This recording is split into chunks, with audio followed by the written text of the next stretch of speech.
Welcome to the Big Movement Podcast. If you're ready to create results and make huge strides in your business, finances, personal development, and health, then you're in the right place. Pushing past excuses and powering through procrastination can be a challenge alone. Here, you'll get the support, tools, and knowledge you need to get to the level you desire in your business and life. Let's get started with your host, Byron Ingram. And welcome to another episode of the Big Movement Podcast. Today we have a special guest who really focuses in on helping entrepreneurs, especially female entrepreneurs, understand who they are, overcoming any type of issues with healing their inside, overcoming fears, which is so critical because if you have a fear that's holding you back, it's going to become a barrier that can stop you cold in your tracks. So today we have Angelique Von Lobbecke here with us, who's going to help us overcome some fear. So Angelique, welcome. Hello, Byron. How are you? I'm doing great. So tell everybody a little bit about yourself, because it's not every day that when you're connecting with people and you're talking to coaches, you have someone that focuses in on helping people heal and overcome fears. Yeah. I'm an energy healer, and I kind of grew up with healing modalities because from both sides of the families, I stem from a long lineage of healers, mediums, and shamans. But I myself have never felt called to be of service, so to speak. And I've been a former journalist for 10 plus years, and I've been investigating and telling other people's stories until my life kind of came to an halt due to a severe motorcycle accident. And after that, I kind of realized I was not living really the life I wanted to live.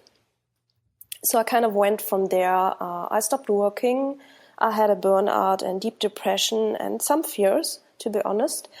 And I went soul searching for 2 years, took up training, education, therapy, bodywork, anything you name it. And that all landed me to where I am today, like helping other females discover their own unique self and their strengths and gifts. Oh, excellent. So you had an accident, and how severe was it? Because so many times people have something and then that becomes their defining moment, but sometimes it holds people back. But it sounds like you moved yourself forward. Actually, the motorcycle accident was just the peak. I was in and out of hospital like in between of 2.5 years, maybe 4 times under life-threatening conditions, with the motorcycle accident being the last one. And it was so obvious to everybody, and I was kind of resisting it because everybody was telling me, "What's wrong with you? I mean, you're constantly in hospital." Maybe somebody is trying to tell you something, and I was always in denial. I was like, "Nah, it's just coincidence." But there are no coincidences. So I kind of already had this nagging feeling that I probably should look in another direction or change something. But then I was very comfy in my job, to be honest. I was living a quite glamorous life, and in my field, I kind of gained some status, which I didn't want to give up. Yeah. So it was all in that world, and then there was no alternative. I mean, I had been a journalist 10 plus years, and I didn't actually know what else to do. And but looking back, the motorcycle accident was for me the defining moment where everything started to shift. Like I couldn't deny it anymore. Right. That's always a thing when something dramatic happens. It helps to put things in perspective. You start wondering, oh, now what do I do? Yeah. And because sometimes when something on that scale happens, when you think about it, it really puts things into perspective where some stuff is like, I should do something, but then suddenly, oh, I maybe should do something here. Yeah. It really shifts. It was as if my circumstances were calling me out. Like literally people would come to me and tell me their whole life story, and or would end with, I've never told this to anybody. And I was wondering, what the heck? I mean, okay, I'm a journalist, but even taking a train ride was cumbersome because the people would sit next to me and kind of blab their life away. Right. And I was always wondering what's going on here. But I didn't connect the dots, to be honest. Yeah. Yeah.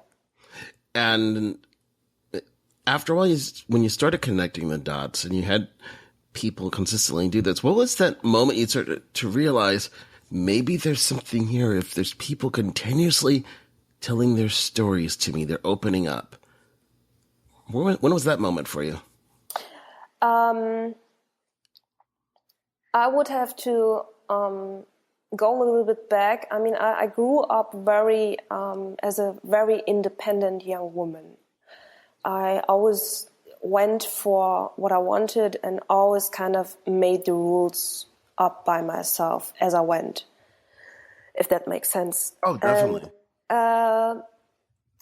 In that moment, I was starting to realize in which direction this was going, and I was also starting to perceive more things of my surroundings or the emotions of other people. Like, I was always very intuitive, but it was more like a game for me. Mm-hmm. And but as my senses heightened, first of all, I was afraid, very afraid, because I didn't know where it would unfold into. And then I was also feeling a little bit burdened because I thought, I cannot take care of everybody. I also have to take care of myself. I mean, right, naturally. All these people being dependent on me, where does it leave me? Because I didn't want to. I at that point, I kind of noticed that I had friendships, but I never liked anybody being reliant on me. Like, I wanted to be wild and free, right? Right. But at the same time, not realizing the isolation I kept myself in. So It was twofold, yeah. And that has to be an interesting thing to experience when there's that fear about having other people being dependent upon you. Because that in itself, did it hold you back for a long time because you didn't want to have that burden? Yeah, it kind of held me back. And then it was also overwhelming. Like, if you don't have certain boundaries in place for yourself and others. And that's something I didn't learn at a younger age or during my 20s maybe. I was starting to embrace this new role or this new direction or part or whatever you might call it. But then I couldn't handle it because it was just too much. And that's what actually kicked me. I mean, of course, I'm a perfectionist. I always like to refer myself as a recovering perfectionist. So that perfectionist tendencies came on top of that, which is actually essentially like to being in control and also a fear-based attitude. Mm-hmm. And that kind of kept me a little bit stuck there. So, with perfectionism, how did that hold you back? Because so many times with entrepreneurs, there's this overwhelming desire to make everything perfect before putting it out there. And it ultimately stops people in their tracks. How did you get past it? It actually took me quite some time, and I'm trying to enjoy the process. But right.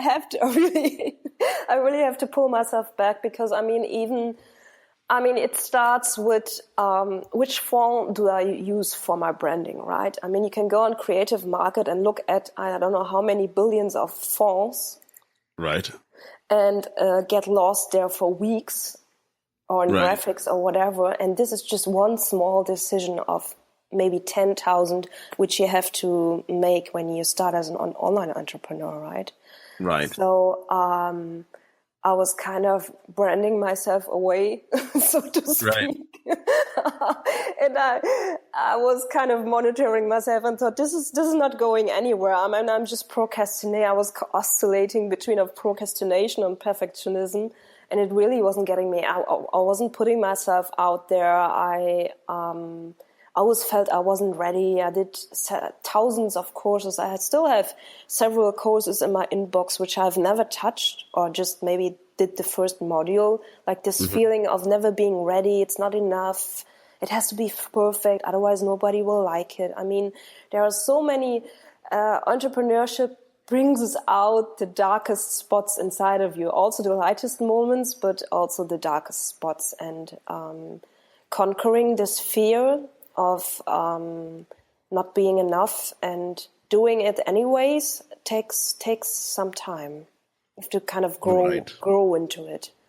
Right. Naturally, it's quite the challenge, because if you think about it, it doesn't matter where we're from in the world. When you look at the school system that people go through, it's always about that perfection to get the highest grade possible. Oh, you want to turn in your best work. There's that constant pressure for it to be perfect. So then when you're breaking off on your own, suddenly you have to make that mental shift that it's okay for it to not be perfect, for it to be good enough. And that goes against so much of that conditioning people go through over time. Yeah. I mean, the times are changing, but like when I was in school, I was in a quite liberal school, so we were kind of taught to rewrite the content in our own words, which was good, which helped me to understand better and to embrace my texting and storytelling capacities. Right. But then later on ongoing schools, I had a hard time, because then it was like painting by numbers, and that is what I could not do. So, and then now later in entrepreneurship, it's actually the same thing. It's a mixture of painting by numbers, like putting systems in place, and coloring outside the lines. Because if you're not yourself, then you're just like, you just drown in the masses, right? Right. So, And well, that's one of the most fascinating parts about the growth journey as an entrepreneur. It's discovering your voice, and also discovering who out there is going to resonate with what you have to say. Because you think about it, there's over 7 billion people on the planet. So in the reality, we only have to find that small sliver that resonates with our message. And that's it. And just putting it out there to wait and attract them to you.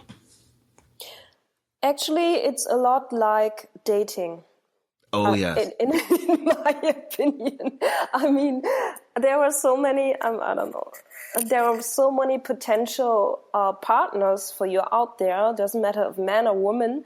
And there are also sometimes the belief will be there's only one person on the whole world who's meant for me. And if that don't work out, then I'm kind of doomed to singlehood for the rest of my life. I'm making fun of it.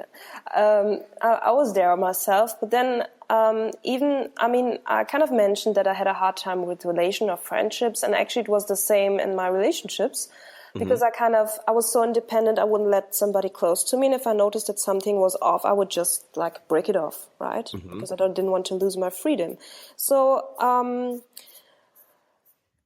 until one day I kind of decided I don't want to do this anymore. I want to experience real love, and that means for me like jumping from the cliff. I don't know who's going to catch me. I don't know if I can swim for a longer distance, but I'm just going to try, because other than that, it doesn't make sense. Right. And then it was, at that time, I was already in my 30s in a town. I mean, I live in Berlin, and Berlin is supposed to be has the highest single number, highest amount of singles in the whole country. And all my colleagues were telling me, oh, you will never find a man in Berlin. Yeah. And then you're working like 60 hours when you're going to meet him on a tube station. And then I kind of said, if it's meant to be, it will happen. I'll just put myself out there, and then we'll see. So I kind of had I put my fears aside. I kind of made a profile. I mean, we're talking about 10 years ago. Put up a profile on 3 different dating sites. Yeah. Wrote something cryptic in the description box because I wanted to cancel out all the not so bright, not so bright. Right.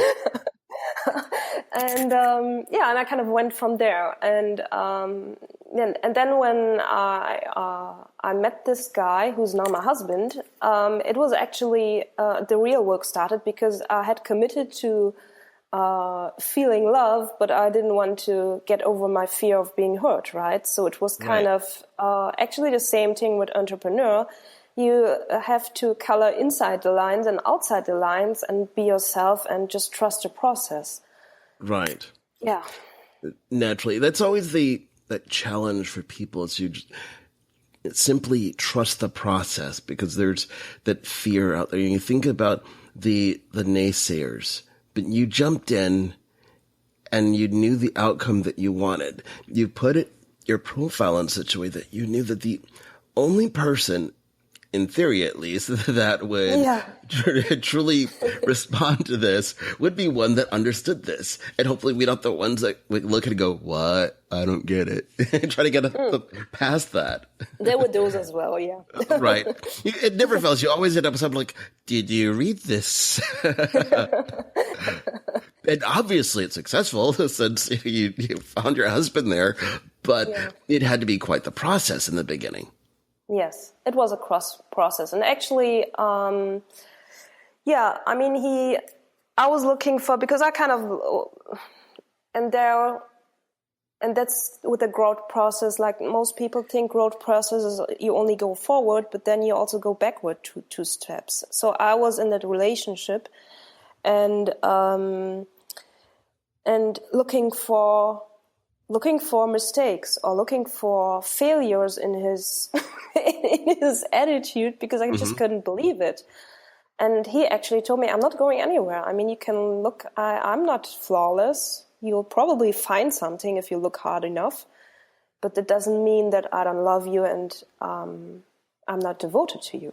So it really took me a time to realize that. And I've made some mistakes along the path, like that's kind of embarrassing, but I had a hotel bag which I would pack every time we had an argument. I will sleep in the hotel. Of course, and the whole hair flung back and embracing my bag and strutting forward. Mm-hmm. Of course, only wanting him to call me back and say let's make up again. Right. And it took me it took me quite some time to break that habit. And of course, with every new step in the relationship, those fears come up again. When we got engaged, it wasn't that bad, but some fears came up again. What is this going to mean? If we get married, are we going to be divorced after 1 year? Or what is going to happen? So, and with entrepreneurship, it's actually the same thing. With every time you expand yourself or change something or reach a higher level, there will be some fears and doubts, and there will always be naysayers. And the thing about naysayers is naysayers only voice what is already inside of you. It's actually your call to stand up against it. That's the only point in naysayers, up to my opinion. Well, it's true if you think about it, that naysayers, it's that magnification of fears, that you have those, that they have doubts in their own lives. Yes. So because of that, they want to project and say, oh my gosh, you're going to fail. Says who? Just because you tried it and you gave up doesn't mean that you're going to give up. That right. It's a process. If you don't fail at something, then you're not trying, because we have this mentality that you're going to be perfect that first time you do something. The first time you speak in front of a crowd, it's going to be amazing. I could think of giving presentations and I'm about to go up there and realize, oh, wow, you guys don't have the same connector from the laptop. Great. and you figure out a way to make it work. Yeah. So you keep moving forward. That there's always going to be those bumps in the road. That if everything was perfect, well, then everybody would have these high levels of success. But the difference comes down to something really simple, that you have a choice. When you hit that obstacle in the road, you can either just sit down and say, oh, screw it, that obstacle's too big, or you look and go, all right, I guess I need to go over it, around it, or through it. Yeah, that's true. I mean, we usually define process as only forward, and sometimes it's also good to sit on the sidelines and rethink your strategy, or have an introspection. Is this really what I want? Is this direction I'm going to really in my highest and best good? Or do I want to? I mean, that's the beauty of being an entrepreneur, right? You can always change something, and if it doesn't, because I've been asked quite a lot of time. I mean, if this doesn't work out, what you're going to do? Yeah, something else. I mean, Exactly.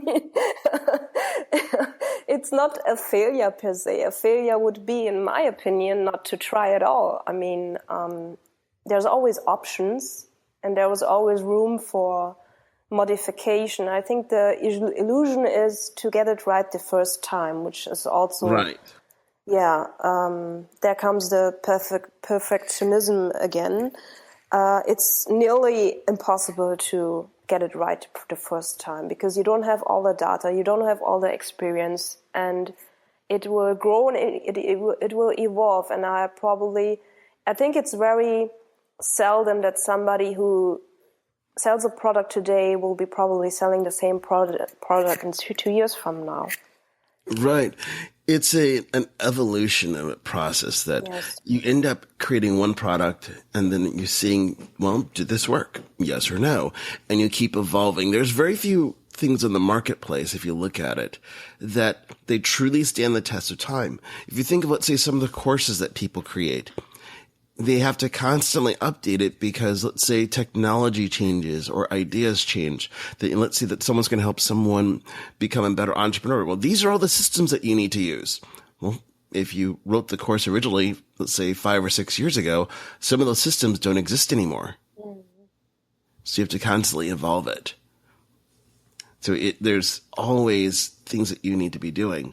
Now, when you're helping the entrepreneurs you're working with, when you're especially focusing on women, what are the biggest issues that you tend to see female entrepreneurs have in the workplace?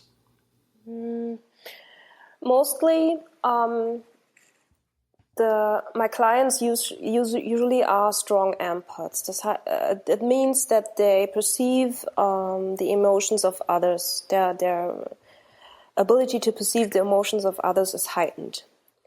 And sometimes they have difficulties in putting boundaries around that. Meaning, is this really my feeling, what I'm feeling now, or is this somebody else's stuff? And what does that really mean for me? And how can I align myself to what I want, or center myself, or balance myself with all the other stuff which is going on, like private life, husband, kids, I don't know, whatever that is, fears coming up. And we've spoken about fears. I mean, entrepreneurship, or even any other new job you take on, will bring up some fears. And these are often corded to some events in your life, mostly in your childhood, where a certain pattern or habit has been impregnated into yourself. So it is about finding that connection and looking to establish new ways or workarounds. Right. Now, you mentioned many of them are based upon experiences from childhood. How is it that people can overcome that and essentially reprogram themselves? So if they had something that was traumatic, give themselves a new blueprint to operate off of?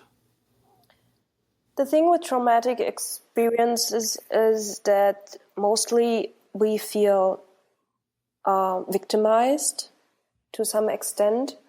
and we kind of mourn something, either the loss of our childhood or things could have gone differently or whatever, some sort of lack.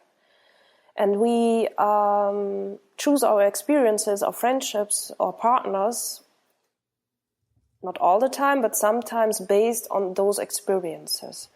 So now what one can do is, without going too much in the therapy direction, is learning to spot those patterns and to implement an alternative pattern, like realizing this was very needed when I was a child because so and so and so and so happened, but today I'm going to take self-care, structure my day differently, build up a support system, and work around this. Sometimes it's not about pretending as something that didn't happen or putting it on a pedestal and mourning it, but kind of embracing it and pulling strength out of it. Like I, in my childhood, have been very isolated and traumatized to a terrible extent. But what stemmed out of that is a very strong will and determination. I always go for what I want. I'm very empathic. I like to take care of others as well, but I always go for what I want because I know if I have to be self-reliant. There's a lot of strength in that. I don't know if I would have developed that if those things in my past wouldn't have happened. Right. And that's so critical because every event, everything that happens in our past, we can use it in one of two ways. We can use it as that motivation, that fuel to help propel us forward, or it can become a hindrance and hold us back, but it's a choice of what we use it for. Yes. And we can use it to, sorry. Oh, no. Oh, go ahead, because it's just something that we have to do. Yeah. And we can use it to change. I mean, we can, with introspection, we can, if we're not feeling loved, we can kind of go there. I mean, I'm working in the present, not in the future and not in the past. And if you look around your life, you'll probably notice, okay, I have friends, very good friends, whom I can rely on, who always have an open ear. I maybe have a partner who's very loving and compassionate. And so maybe this is not true what I'm feeling. This is something from my past. And now I'm going to do so and so and so and so and help myself to see things differently. Right, naturally. And what you mentioned there, in terms of how you can use it to propel yourself forward, is something that people have to know more about. Because if you look at society as a whole, that you see people that they're stuck in the past, or they're stuck in dreaming about the future instead of the changes they need to make today, which shape the future they want to live in. How do you get when you're working with your clients to get them to start thinking about making the shifts needed so they can begin creating the life that they want? I infuse, I do energy healing, and what that means is that when I look at people, I will kind of see in their, without being going too much into terminology, I kind of see where there are some connections and residual emotions. So I kind of disconnect my client from these suppressed residues, or suppressed emotions or residues, so that there's a instant energy rush, and you kind of see the woods for the trees.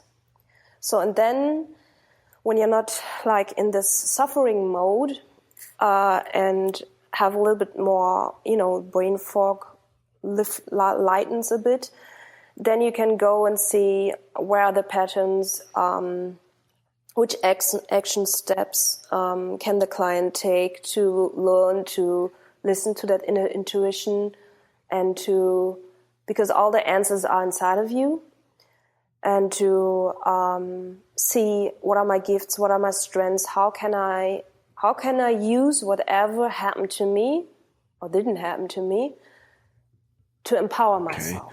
And when you say energy healing, can you define it a little bit more? Because some people, when they hear it, they think it's like, oh, that sounds kind of woo-ish.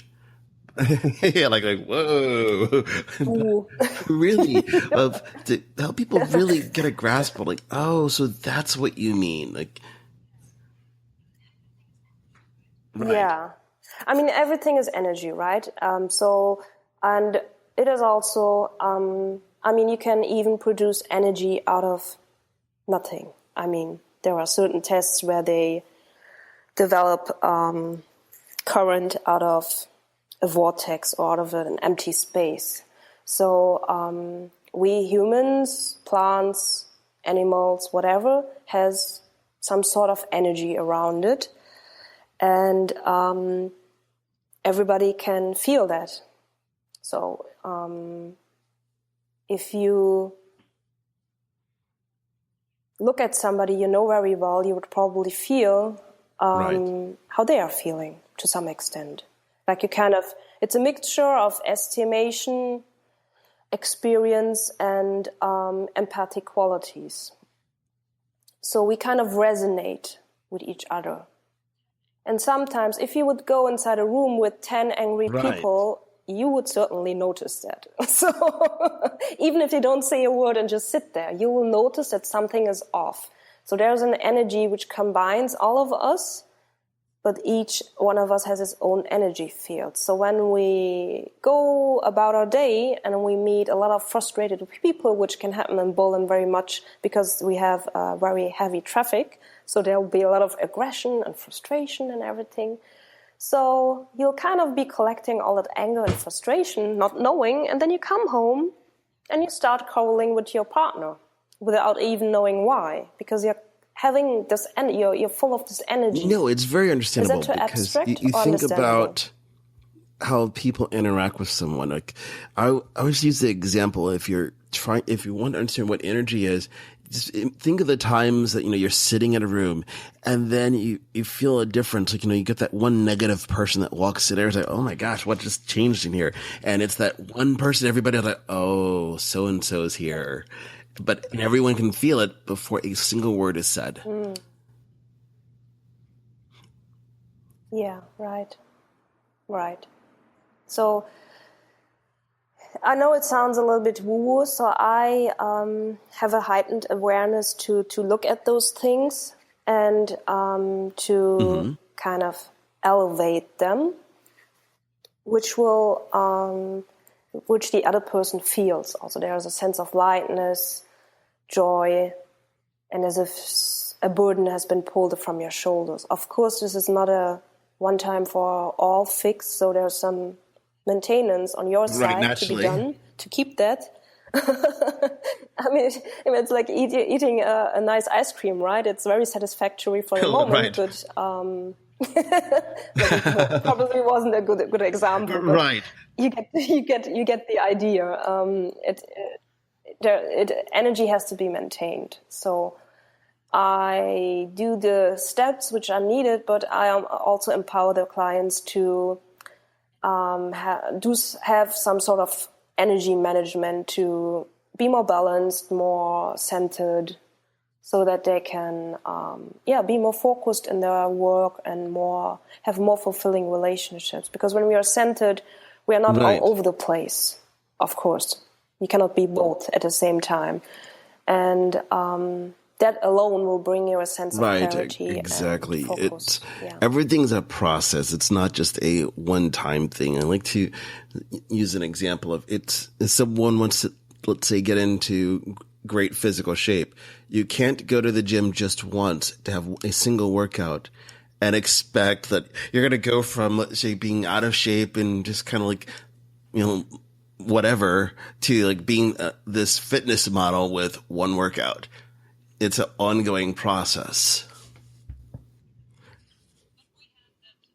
Yeah, that's true. But we have that we have that will of desire, of course. Like we go 3 times to the gym, and then we're already standing in front of a mirror. Right. Can I see something? Like, Can I why see isn't it something already? working? Right. Is it already working? That's always the entertaining thing. It's like where people expect dramatic results, or let's say they start a new diet plan. Like, why am I not losing weight? Why don't I not seeing these results right away? And that's where you have to remind people it took you, let's say, 30 plus years to get into this condition. It's not changing in 3 days. So it's a process. Yes. Yes. Yeah, and that's what people have to understand. It's a process. So because you're really focusing in on the energy aspects, how do you go about attracting the entrepreneurs you want to work with in the world? Because as we were discussing earlier, with there being so many people, you have to have your voice. How are you attracting your audience? Yeah. Yeah, it was quite difficult for me to find my own voice and to and then I was having some fears about putting myself out there, because this is at the other end of the spectrum of what I was doing before as a journalist. So there was some time, some water have flown down the river for me to kind of find my own voice and put myself out there. And it's, for me, I kind of noticed a kind of an ebb and flow. So at times I'll be very active in Facebook groups or go to meetings. I've recently been in Miami and connected with like 150 other female entrepreneurs. So I kind of keep an eye on my own energy management, because, I mean, to be honest, online advertising can be draining, for me at least. And I mean, working out Facebook ads and audiences. I feel my energy dropping Like while I'm that speaking word, about ooh. it. So, yeah, ooh. And I hired a VA who helps me a couple of hours here and there. And I'm currently looking into outsourcing more of those activities, because I notice I cannot focus on the work I love to do, because all this administrative side is draining the life force out of me, so to speak. So I'm kind of looking into, I mean, that's what I teach, right? What I can do best is writing and energy healing and coaching. So I'm looking for people now to take part certain aspects. That's the thing. Yeah. And then I have a practice here in Berlin. My work there is a little bit different, because I slowly do energy healing there. And I'm about to implement 2 courses there, smaller courses with like 10 people at a time. So I'm kind of doing both. Okay. Online and offline. Now, one of the things that it's always interesting to look more into is because we are in a global type world, as you're in Berlin and obviously you were in Miami recently. Are you building your business so that way you have people that are online as well as you're helping people locally in Berlin? Yes, that's what I'm trying to do. I mean, I have a coach who told me otherwise, because obviously the route to go is like focus on one thing. But for me, I'm a little bit restless in a sense of I'm like multifaceted with a lot of ideas, and I know that it's not possible to realize, to implement 10 ideas at once. So I kind of picked 2. And 3 actually, because I want to go more into the speaking direction as well. So I'm kind of going with the flow. And that's a critical thing. Is just go with the flow for some of those things, because it's what will make the bigger difference in the world. That you don't know what's necessarily going to be the big thing that's going to make the difference. So you just have to, ultimately go with it. Now, obviously, it's, when you're putting all these things together and you're launching things in Berlin, you're doing stuff online, what have you found to be the most challenging aspect of building your business that you've had to overcome? For me, it Why was is that? being visible. It's actually a little bit, it sounds counterintuitive because, I've been a journalist. I was walking around on red carpets and fashion, on several fashion weeks. So I was always in the spotlight, and I didn't have any problem with that. And in my younger days, I've been a model, so I know how it is to be the center of attention. But then with this new profession, I was afraid, or I was scared of naysayers, and then it is a little bit. No, it isn't a little bit. It's a lot of woo-woo involved, which naturally frightens people, and a bit to some extent. And when I had my coming out, I had friends and acquaintances. Like family members even tell me, Right. What are you doing now? Are you totally out of your mind? What's with all your, you were so accomplished. Why are you starting over again? They were just like, they didn't understand it. Not like the least. And then on top of it, I'm an online entrepreneur, which is for most of the people also something like telling them, at night, I put my unicorn costume on and dance to the streets. That was actually, it took me some time to, embrace all of that and to understand why that fear was coming up and why it was a repetition of something which I'd experienced in my childhood, and to break that pattern, which I thought I had resolved. You mentioned your family there. And that's something that so many times can stop people in their tracks, because you can have the family members that will not be supportive and say, oh, why don't you just get a normal job like everybody else, and so on. And then unfortunately, some people go, okay, and they do it, versus continuously following their passion. So because of that, did you end up changing your peer group to be around more people who are supportive with what you want it to do? No, but some people naturally fell away in the process. That wasn't very pleasant for me,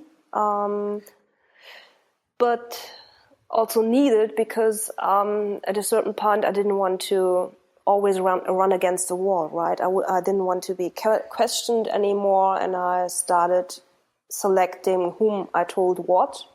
Like, I have two female best friends who are very supportive. They are entrepreneurs themselves in different fields, but they kind of get all the stuff with the fears and, and the different timings. Like, we'll sometimes meet in the mornings or during lunch, and they know when I'm sitting here at 3 o'clock in the night and working day and taking the next day off, that's the normal route. So they will never, all those kind of conversations fall away. And then there are other people who are more like fun-oriented, who work in big corporates and don't really understand what it is what I'm doing there, and we don't talk about it, actually. Like, they'll be asking, what did you do in Miami? Yeah, I did so and so. And then the conversation will be over about that, which is okay. So, and with family members, there are some which kind of, how long are you going to give yourself to make this work? And my answer always is, as long as it takes. And that's the natural course.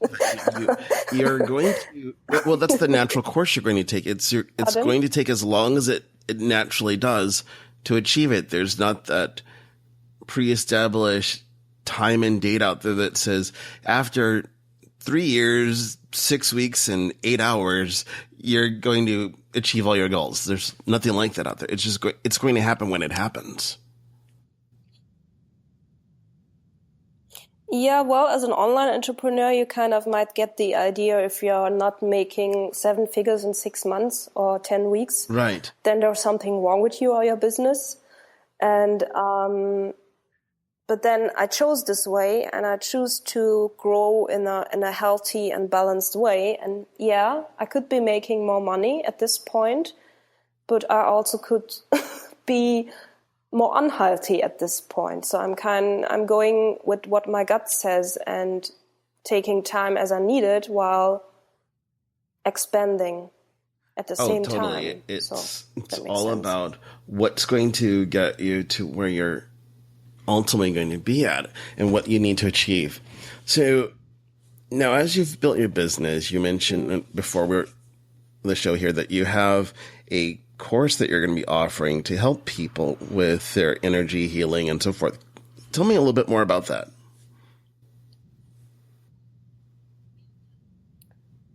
Yes. You mean the offer? Yeah. Okay. What I would like to do is offer to everybody who's listening and is interested and who already knows about energy healing or wants to try it out or was also interested in Reiki, which is something similar. I would like to offer an introductory session for $99, which is a total steal. And how this works is you set up an appointment. You'll probably get an evaluation from me with a couple of questions so that I know what we're looking at. And then at a appointed time, you will lie down for 30 minutes, not doing anything particular. And after that, we'll speak about in half an hour, and I will tell you what I found, and we will kind of go through that, and I'll provide you with some action steps how to implement whatever it is, what I saw and feel is right. So then, that sounds like something that people want to take advantage of. How can they learn more about that?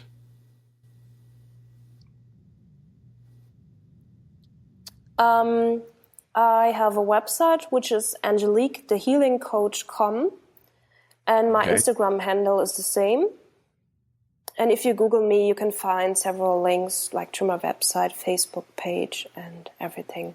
And on every page, there is a possibility to either book a discovery call or excellent. an appointment. So now, what is one thing that people can do today to start improving their energy so it can have a positive impact on what they do day to day?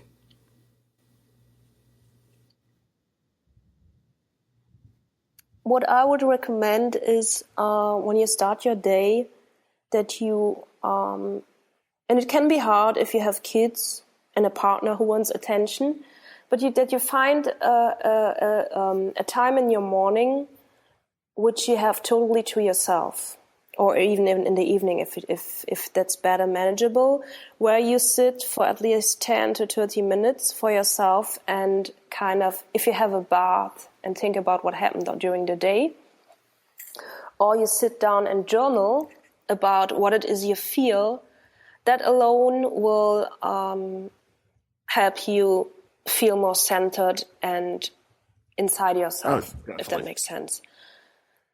And that will strengthen your inner connection. This sounds a little bit abstract, but this will keep you centered and balanced. And by the time you will notice patterns in your life and will notice, oh, this didn't feel good, or I maybe shouldn't have jumped into that drama because so and so and so. And you'll be more relaxed. And if you do it in the morning, it kind of sets the tone for the day.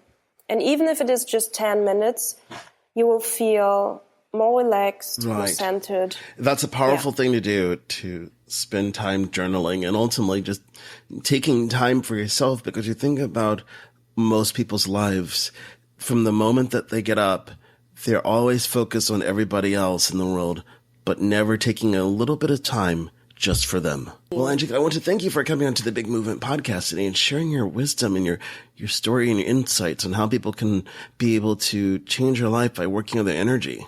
Thank you so much for having me. Thanks for listening to the Big Movement Podcast today. And be sure to subscribe so you don't miss an episode. Now that you've surely been inspired to take your entrepreneurial career and business to the next level, you can stop by the website and get more. And if you're ready to boost your business brand, be sure to grab your free report, 7 Easy Steps to Build Your Brand Today.